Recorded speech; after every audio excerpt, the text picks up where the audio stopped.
নমস্কার, যুক্তিতর্ক সঙ্গে অর্কই আপনাদের স্বাগত। আপনাদের সঙ্গে আমি অর্কপ্রভু সরকার। আদালতের রায় না মানা, বিচারপতিদের নামে কুকথা বলা কার্যত অভ্যেস করে ফেলেছে সরকার এবং শাসক দল। কতবার যে আদালতে তাদের মুখ পুড়েছে তার তো ইয়ত্তা নেই। আলিপুরদুয়ার নিন্দান সমিতি প্রায় ২১,০০০ লোকের কাছ থেকে তারা টাকা তুলেছিল, কেউ টাকা ফেরত পায়নি। ৩ বছর ধরে সিআইডি তদন্ত করে কিছু করতে পারেনি। তারপর মাননীয় বিচারপতি অভিজিৎ গঙ্গোপাধ্যায় সিবিআই ইডিকে তদন্তভার দিলেন। সিবিআই বলল যে আমাদের পরিকাঠামো নেই, আমাদের রাজ্য প্রশাসনের সহযোগিতা প্রয়োজন। অভিজিৎ বাবু নির্দেশ দিলেন যে ১০ জন পুলিশ আধিকারিককে সিবিআইকে দিতে হবে রাজ্য প্রশাসনকে। সেই মর্মে নির্দেশও পৌঁছে গিয়েছিল নবান্নে, কিন্তু কাকস্য পরিবেদনা, কিচ্ছু হয়নি। সিবিআই কিছুই পায়নি এবং তারাও নাকি চিঠি দিয়েছিল, সেই চিঠির প্রাপ্তি স্বীকার হয়নি।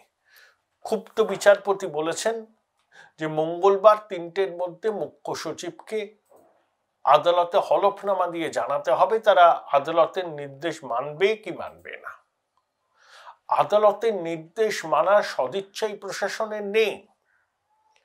প্রাক্তন অ্যাডভোকেট জেনারেল গোপাল মুখোপাধ্যায় কি বলেছেন যে দুর্নীতির তদন্ত এজেন্সি করলে সেখানে সহযোগিতা করা উচিত, সহযোগিতা না করে সেই তদন্ত আটকাতে যদি আদালতে আবার আপিল করা হয় সেটা ভুল বার্তা যায়। অধিকাংশ ক্ষেত্রে কোনো সুরাহা মেলেনি, কিন্তু তাও এই পদ্ধতির অনুসরণ তারা করে যাচ্ছে। কোনো বিচারপতির রায় পছন্দ না হলে তার এজলাস বয়কট, তার নামে অকথা কুকথা বলা, অসংসদীয়ভাবে আক্রমণ করা, বাড়ির সামনে পোস্টার দেওয়া, এজলাস বয়কট করা, এমনকি বিচারপতির পরিবারের লোকজনকেও টেনে আনা। জাস্টিস গাঙ্গুলির সঙ্গে একই ঘটনা ঘটেছে, জাস্টিস রাজাশেখর মান্তার সঙ্গে একই ঘটনা ঘটেছে।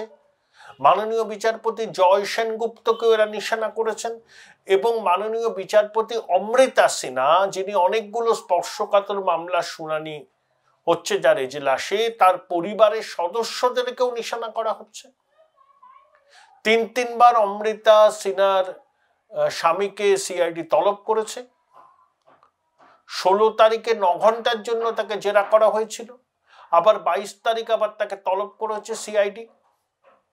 তার মোবাইল ফোন জমা রাখার জন্য বলেছে। নিতান্ত ফৌজদারি মামলা। হ্যাঁ, সুপ্রিম কোর্ট বলেছে তদন্ত করতে। কোর্ট তো আগেও অনেক ক্ষেত্রে তদন্ত করতে বলেছে। কোর্ট তো বলেছিল মাননীয় বিচারপতি রাজাশেখর মান্তার এজলাসে কারা পোস্টার দিয়েছিল, বাড়িতে কারা পোস্টার দিয়েছিল, কারা বয়কট করার করেছিল, তাদেরকে আইডেন্টিফাই করার জন্য পেরেছে। কোথা থেকে পোস্টার ছাপা হয়েছিল, কে ছেপেছিলেন সে সম্পর্কে কিছু জানা গেছে? জানা যায়নি তো। ওই যে নীলাদ্রি বলে যে গাজিয়াবাদ বেসড কোম্পানি, যাকে কি ভিপি ছিল, যাকে গ্রেপ্তার করেছিল এই সিআইডি নিয়োগ দুর্নীতির ওয়েমার্কশিট বিকৃতিতে, আদালতে গিয়ে সিআইডির আইনজীবী বলল যে একে ধরে রাখার কোনো কারণ নেই। তারপরে আবার তাকে বোধহয় ইডি গ্রেপ্তার করেছিল, ততক্ষণে আবার সে দুর্নীতি শুরু করে দিয়েছে। তাহলে সিআইডি কখনো কখনো অ্যাক্টিভ আর কখনো কখনো শীত ঘুমে। কোথায় অ্যাক্টিভ? যখন ছোট বাবুর নির্দেশ থাকে, যখন ১৩ তলা ১৪ তলা থেকে সিআইডিকে বলে যে তুমি কোমর বেঁধে নাও, তখন সিআইডি নেমে পড়ে। তাহলে কোথায় কোথায় সিআইডির তৎপরতা আর কোথায় কোথায় নিষ্ক্রিয়তা রাজ্যের মানুষ বুঝতে পারছেন। समझदारों के लिए इशारा ही काफी होता है। তো এই প্রেক্ষিতে এই যে বিরোধ, আদালতের বিচারপতিদের অনেকের সঙ্গে শাসক দলের যে বিরোধ, সেটা এখন খুলিয়াম হয়ে গেছে। অনেকে বলছেন, অনেক আইনজীবী বলছেন যে বিচারপতির উপর চাপ সৃষ্টি করার জন্য তার পরিবারের সদস্যদের হেনস্থা করা হচ্ছে, যাতে তিনিও চাপের মুখে পড়ে এমন কোন রায় দেন যেটা প্রভাবশালীদের পক্ষে যায়। কারণ বিচার বিভাগের একেবারে এই যে মনিটরিং, সিবিআই ইডিকে বলা অমুক সময়ের মধ্যে করতে হবে, নির্দিষ্ট সময়ে তদন্ত শেষ করতে হবে, এইসব বিষয়গুলো প্রভাবশালীদের চিন্তা বাড়িয়েছে। তাই তারা এবার রিট্যালিয়েট করছে, কারণ প্রভাবশালীরা সত্যিই প্রভাবশালী। তারা একে সরকারি ক্ষমতা ভোগ করে, প্রশাসনের উপর তাদের নিরঙ্কুশ আধিপত্য আছে, এবং সেটাকে ব্যবহার করে তারা কিন্তু বিচার বিভাগের উপরে একটা চাপ সৃষ্টি করার চেষ্টা করছে, এটা অনেকে বলছেন। তাই মুখপাত্র নাম করে বিচারপতিদের আক্রমণ করছেন। রায় পছন্দ না হলে অন্য অপশন আছে, কিন্তু বিচারপতিদেরকে আক্রমণ করা যায়? এটাই হচ্ছে প্রশ্ন। কিন্তু এটা বুমেরাং হয়ে যাবে না তো? শাসকের এই কৌশল শেষ পর্যন্ত বুমেরাং হয়ে যাবে না তো? সমগ্র বিচার বিভাগ যেভাবে বিচারপতিদের নামে অকথা কুকথা বলা হচ্ছে, সমগ্র বিচার বিভাগ এটাকে বিচার ব্যবস্থার প্রতি শাসক দলের অনাস্থা হিসাবে চিহ্নিত করবেন না তো? তারা একজোট হয়ে যাবেন না তো? তারা আরো কঠোর মনোভাব নেবেন না তো রাজ্য প্রশাসনের পক্ষ থেকে? কোন বেঞ্চ থেকেই তখন আর সুরাহা মিলবে না রাজ্য সরকারের। অনেকে বলছেন যে সতীর্থদের নাম করে আক্রমণ করছেন শাসক দলের মুখপাত্ররা, নেতারা। সেটা বিচার বিভাগে যে বিচারপতিকে আক্রমণ করা হচ্ছেন, অন্য বিচারপতিরাও কিন্তু এটাকে ভালো চোখে দেখছেন না। আজকে হয়তো তাকে আক্রমণ করা হচ্ছে না, আগামী দিন তিনিও শাসক দলের আক্রমণের মুখে পড়তে পারেন। সেটা সমগ্র বিচার ব্যবস্থার পক্ষে ভালো লক্ষণ নয়, এবং বিচার ব্যবস্থাই আমাদের শেষ ভরসা। কলকাতা হাইকোর্টের প্রত্যেক মাননীয় বিচারক সংবিধান মেনে, আইন মেনে তাদের রায় দেন। কোন রায় আমার পছন্দ হতে পারে, কোন রায় আমার পছন্দ নাও হতে পারে। পছন্দ না হলে আমার আপিল করার সুযোগ আছে, এটা দেশের আইন আমায় দিয়েছে। কিন্তু তার মানে এই নয় আমি বিচারপতিকে ব্যক্তিগতভাবে আক্রমণ করব। তাই শাসক দলের প্রতি সহানুভূতিশীল কেউ থাকলেও লাগাতার তার সতীর্থদের যদি শাসক দলের মুখপাত্র আক্রমণ করেন, এবং শাসক দলের সর্বোচ্চ নেতৃত্বের নির্দেশ ছাড়া তো তিনি করছেন না, তখন যে ছিটেফোঁটা সহানুভূতি শাসক দল বা সরকারের উপর বিচার বিভাগের রয়েছে, সেটাও উবে যেতে পারে। তাই বিচারপতিদের আক্রমণ শেষ পর্যন্ত বুমেরাং হয়ে যাবে না তো? পুরো বিষয় নিয়ে কথা বলেছিলাম বিশিষ্ট আইনজীবী, সিপিআইএম এর রাজ্যসভা সাংসদ বিকাশ ভট্টাচার্যের সঙ্গে। সেটা হচ্ছে আজকে মাননীয় বিচারক অভিজিৎ গাঙ্গুলি বলেছেন যে মুখ্য সচিবকে 3টের মধ্যে হলফনামা দিয়ে জানাতে হবে কেন সিবিআই কে রাজ্য প্রশাসন সহযোগিতা করছে না, গাড়ি দিচ্ছে না ওই আলিপুরের সমবায় দুর্নীতি, এবং সিবিআই 2টো চিঠিও দিয়েছিল সাহায্য চেয়ে, সেই প্রাপ্তি স্বীকার পর্যন্ত হয়নি। আবার একই দিকে মাননীয় বিচারক অমৃতা সিনহার হাজবেন্ডকে সিবিআই ডেকে পাঠাচ্ছে, তার মোবাইল ফোন জমা রাখা করার কথা বলছে। এই যে দুই পৃথিবী, সিবিআই এই সিআইডির দুই পৃথিবী, রাজ্য প্রশাসনের দুই পৃথিবী, কিভাবে দেখেন? দেখুন, বলছি হ্যাঁ বলুন। দুর্ভাগ্য হচ্ছে আমাদের দেশে, হ্যাঁ, যে আমরা একটা গণতান্ত্রিক ব্যবস্থায় যে আশা করেছিলাম, স্বপ্ন দেখেছিলাম যে ভারতবর্ষ একটা প্রজাতান্ত্রিক দেশ হবে, এবং যেখানে মানুষের মূল যে অধিকার অর্থনৈতিক, রাজনৈতিক এবং প্রশাসনিক ন্যায় প্রতিষ্ঠা হবে, সেটাকে গ্রাহ্য করে দিচ্ছেন আমাদের রাজনৈতিক প্রশাসকেরা।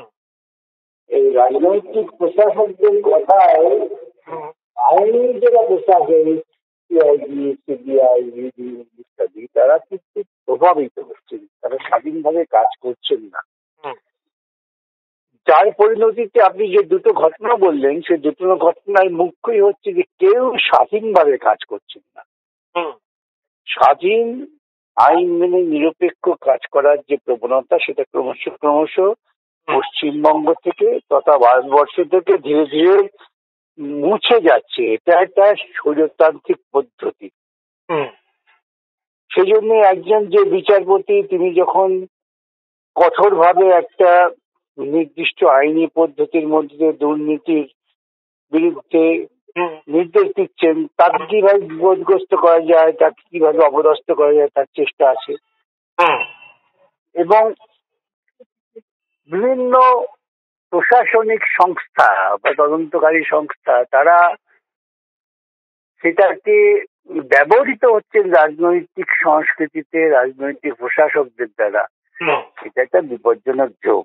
তারই পরিণতি যে প্রশ্ন দুটো আপনি করলেন, তারই প্রত্যক্ষ অভিঘাত সেখানে আসছে। আজকে যদি কেউ কোনো অপরাধ করে থাকে, আইনত অপরাধ, যাকে আইনত গ্রাহ্য করা যায় তদন্তের জন্য, যাকে কগনাইজেবল অফেন্স বলে, তিনি করতে পারেন।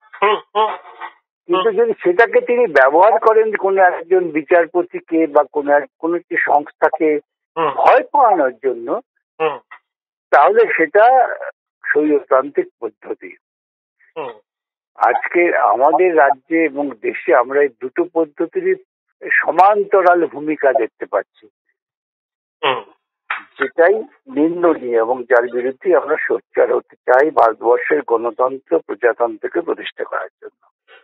বিকাশ দা, আজকে এসএসসি কে আইনজীবীদের মাননীয় বিচারপতি দেবাংশু বসাকের ডিভিশন বেঞ্চ বলেছে, আপনারা কি কিছু লুকোতে চাইছেন? এসএসসি দুরকম হলফনামা দিয়েছিল বিকাশ দা। একটা হাইকোর্টে বলেছিল যে তারা তাদের ক্ষমতা বলে চাকরি বাতিল করছে, আর সুপ্রিম কোর্টে গিয়ে বলেছিল যে আদালতের নির্দেশে তারা চাকরি বাতিল করছে। তাহলে এসএসসির এই দুরকম ভূমিকা কেন? কাদের আড়াল করতে চাইছেন? মাননীয় বিচারপতির ইঙ্গিতটা কি ব্যাখ্যা? সামগ্রিক মামলাটাই ঘটনাচক্রে যেহেতু আমি এর সঙ্গে যুক্ত, সেটা হচ্ছে যে এসএসসির যারা প্রতিনিধিত্ব করছেন বিভিন্ন আদালতে, তারা সুযোগ বুঝে, পরিবেশ বুঝে তাদের বক্তব্যের পরিবর্তন করছেন। আজকে এসএসসি অস্বীকার করতে পারছেন না যে সমস্ত দুর্নীতি হয়েছে এবং সেই দুর্নীতির কারণে তাদেরই সাধারণভাবে বুদ্ধি অনুযায়ী তারা সিদ্ধান্ত নিয়েছেন। কিন্তু যেহেতু রাজনৈতিক দিক থেকে পৃষ্ঠপোষিত কিছু মামলা সুপ্রিম কোর্টে চলে গেল, সেখানে তারা ওই রাজনৈতিক পৃষ্ঠপোষণের পক্ষে দাঁড়িয়ে এমন একটা ভূমিকা নিলেন যেন তারা নিজের স্বেচ্ছা স্বাধীন সিদ্ধান্ত কিছু করেননি, সবটাই করেছেন আদালতের নির্দেশে নির্বোধের মতো। এইটাই হচ্ছে বিচার্য বিষয়। এখন শেষ পর্যন্ত সুপ্রিম কোর্টও এই ব্যাপারটা গ্রহণ করেননি, দ্বিধাদ্বন্দ্বে ছিলেন, তারা পাঠিয়ে দিয়েছেন কলকাতা হাইকোর্টের কাছে। হাইকোর্ট যখন প্রশ্ন করছেন, তখন হাইকোর্টে একই সমস্যা আসছে যে একটি সাংবিধানিক সংস্থা, একটা বিধিসম্মত সংস্থা, তাদের যে দায়িত্ব, সেই দায়িত্ব তারা পালন করেছেন। সেক্ষেত্রে তারা হয়তো অদ্ভুত যুক্তি খাড়া করার চেষ্টা করছেন যে আমাদের দায়িত্ব বলতে কিছু নেই, আমরা আদালত যা বলেছে তাই করেছি।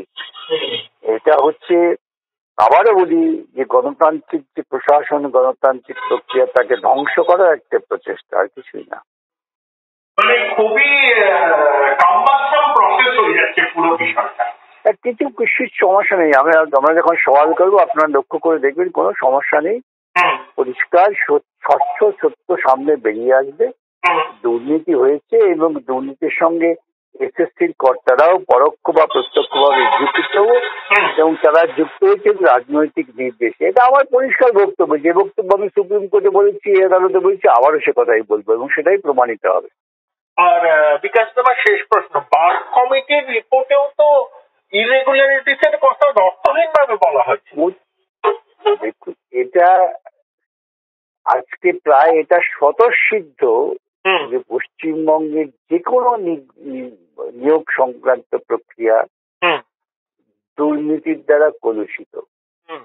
এখন তার কোন মাত্রা, কে যুক্ত, কত টাকা তারা এখান থেকে সে অর্জন করেছেন বা কি উদ্দেশ্যে দুর্নীতি করেছেন, এটাই হচ্ছে তদন্তের বিষয়। সেটা সামনে আসুক, এটাই আমরা চাই, আর কিছু না। অনেক ধন্যবাদ বিকাশ দা, অনেক ধন্যবাদ, ভালো থাকবেন। Join Indian Institute of Hotel Management now. Right choice, right decision.